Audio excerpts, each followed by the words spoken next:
So yesterday we did hypothesis testing for when we had the standard deviation. Today we're doing it without the standard deviation. And again, if you don't have a standard deviation from the population, you have to use the t-chart. Okay?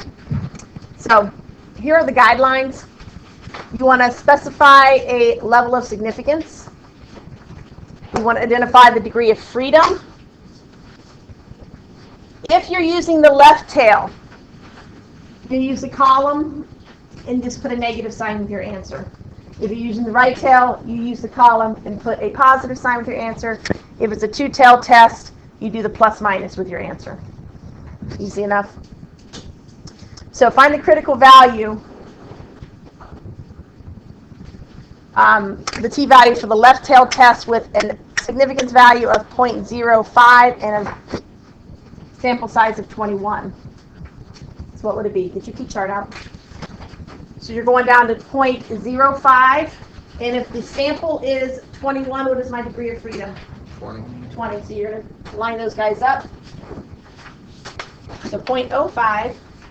So make sure you're looking under the one-tail test to find 0.05, and then you're going to go down to where you see 20, and you see what?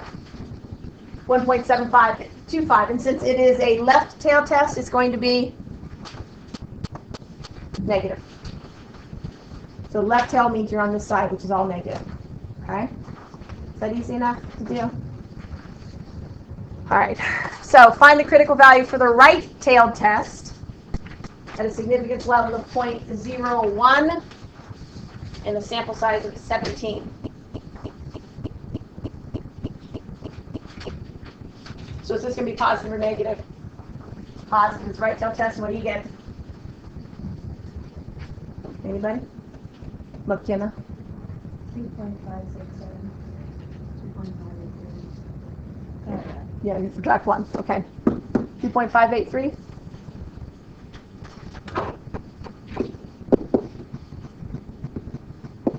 Okay. Try the two-tailed test. So again, there's a different little row for the two-tailed test. So the significance level is 10%, so 0.10. And you're going to go down to the 25 because we're 1 minus, or minus 1. Yep, plus or minus 1.708. So everyone understands how we're going to read this chart with the significance levels. All right. So here are the guidelines for doing the t-test. The first thing for all of these, we kind of weren't doing too much of this yesterday. You want to verify that theta is not known in this case and the sample is random and either population is normally distributed or n is greater than or equal to 30. So you'll notice in the examples they'll either say assume it's randomly distributed or normally distributed, or they'll tell you the sample is bigger than 30. We have to state the null and the alternate, and you ought to label which one they're claiming. Okay? Remember, the null hypothesis always has the equality part to it. Identify your significance level, the degree of freedom.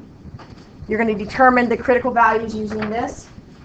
And it's always kind of nice. I think it's almost easier to do the rejection regions now that I've been practicing with them more. So use the t-table and kind of a little sketch and sketch your rejection region. Then find your t. So this is the last thing you do.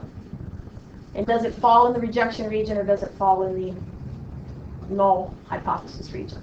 Okay? And then you can make a statement. So that's what you kind of want to do. You want to bop through those.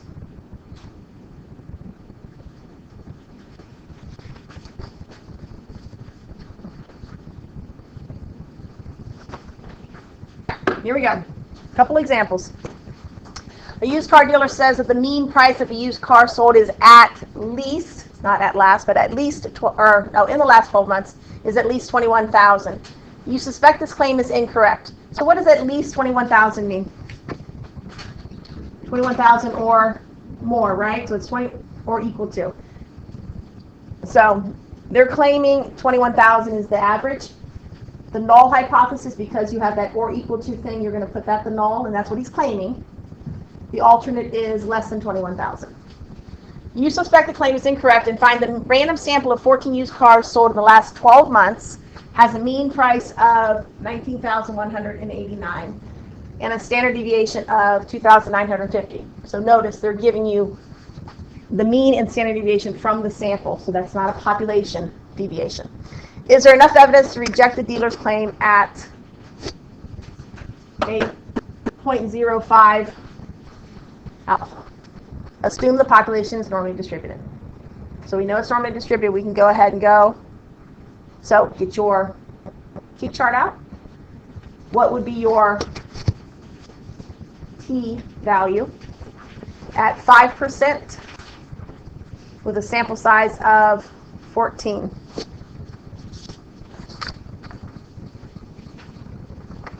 What do you get? 5% sample size of 14. 1.771. Okay. Negative, because we're doing less than. So we're checking the left side of that. So it's going to be negative. All right. Then you're going to do your t. So do your calculations for your t or your z-score, your z-value.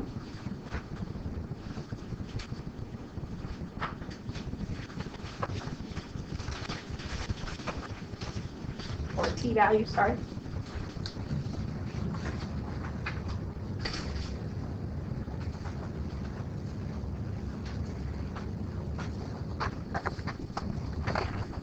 Maybe get a calculator out. So remember, it's always the sample mean minus the hypothesized mean. Sample mean minus the hypothesized mean over sample standard deviation divided by the square root of the sample size.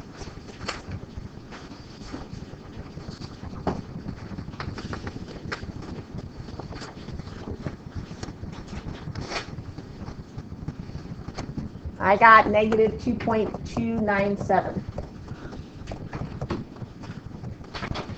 Okay? So if you were to sketch that out, negative 0.297 is in here. Your p-value, the t naught, is at here, this position. So are we in the rejection region? This is the rejection region. So we're going to reject the null hypothesis. There's enough evidence that we can reject the null hypothesis, which means the claim is not right, it's false. Okay? So you need to label. That's kind of where we were messing up yesterday. I think we weren't actually writing those down and labeling them. So you have to label your null and your alternate and label which one's the claim, and that makes it easier to write the statements you have to write. Okay? We're in the rejection region, so we're rejecting the null. There's enough evidence to reject it. And since that's where what the claim is, we're going to say the claim is rejected too. Okay? Does that make sense? Can I go through the steps? All right, let's try another one. You guys try this all by yourselves. Actually do it. Don't wait for me to do it. I have all the answers hidden there, so.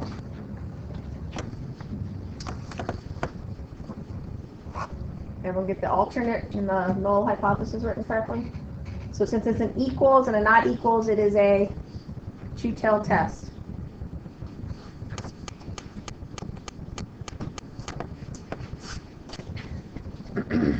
So the critical value is plus or minus.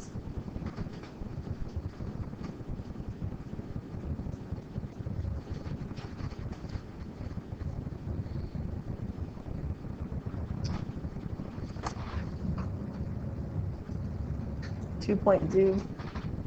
Okay, make sure you're under the two-tailed test. Little headings when you go down. Your p-score should be a negative 1.784. Everyone with me? If you're going to sketch it, maybe. Where'd my picture go? Very upset.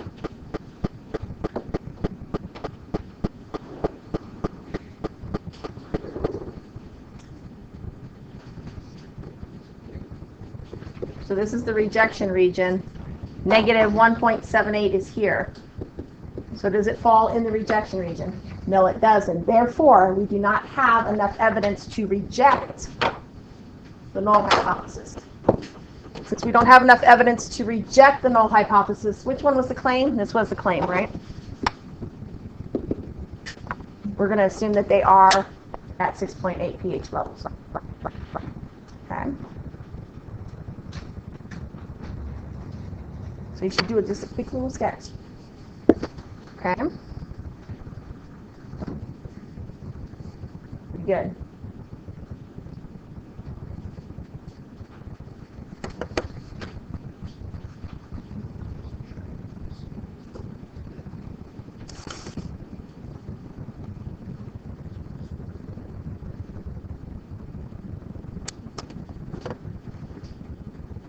Okay.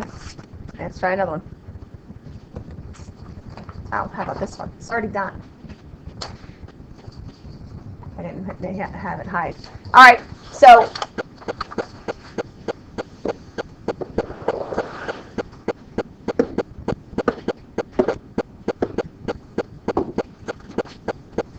okay, try that one.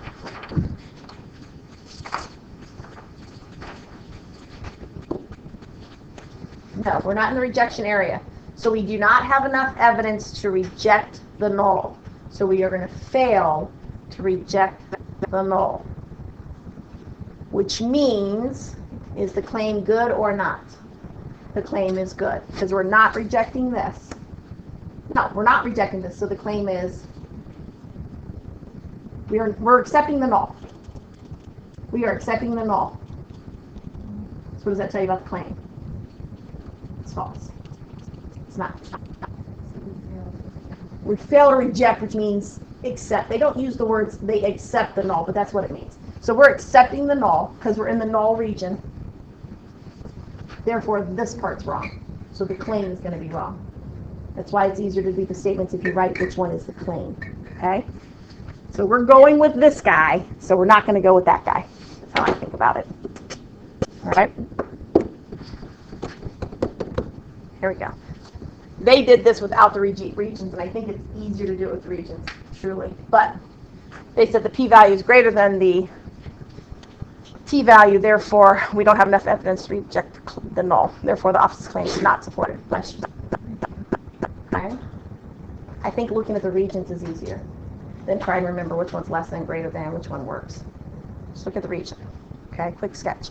All right, so that's it for 7.3. 7.4, we have like one little note slide and then 2 examples.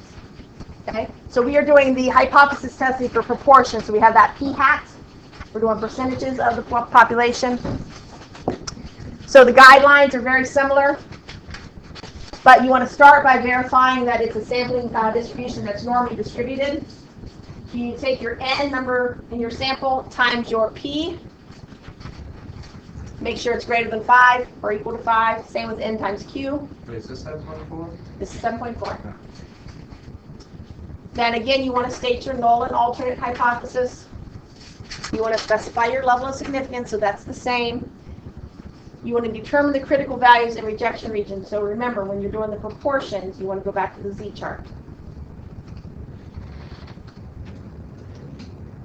Find the standardized test assisted. So you want to find the z score for this population proportion.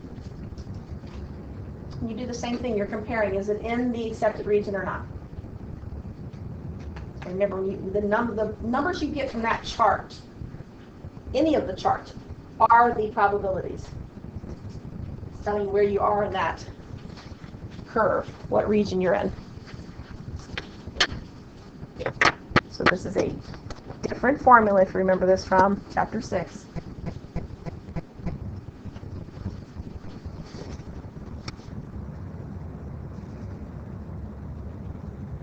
Corbin? All right.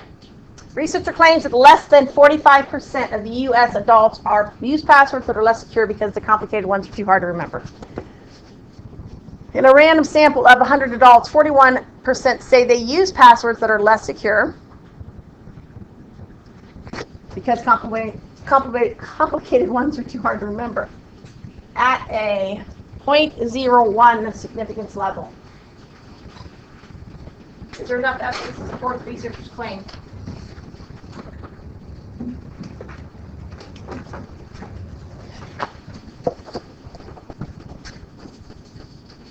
Okay. So, what is your null hypothesis? What is the alternate hypothesis?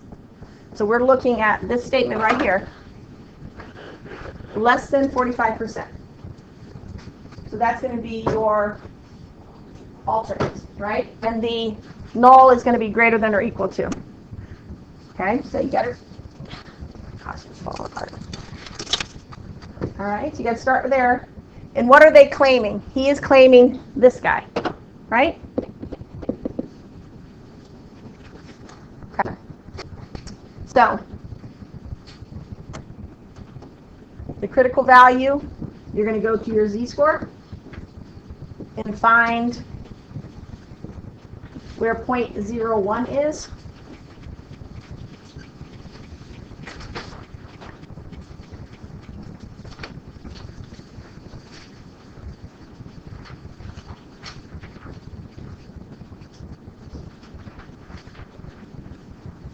So remember, if it's 0.01, that means it's 0.5%. And we're going greater than that, so it's going to be 0.5% from 100. So you're looking for which one?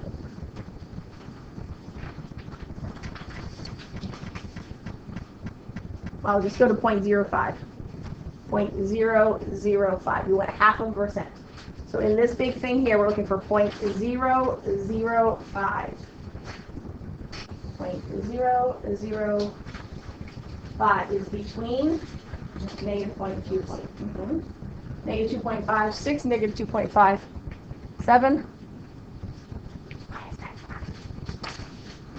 You're supposed to be looking for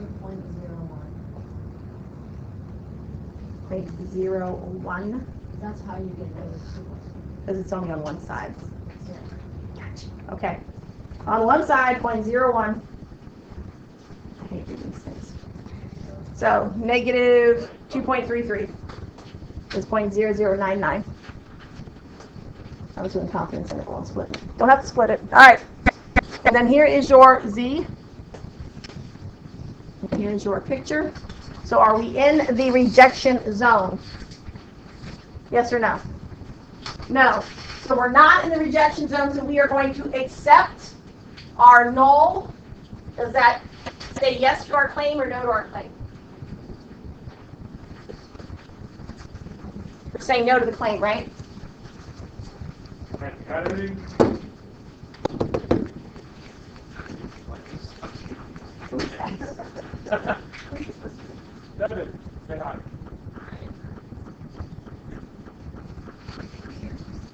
Okay.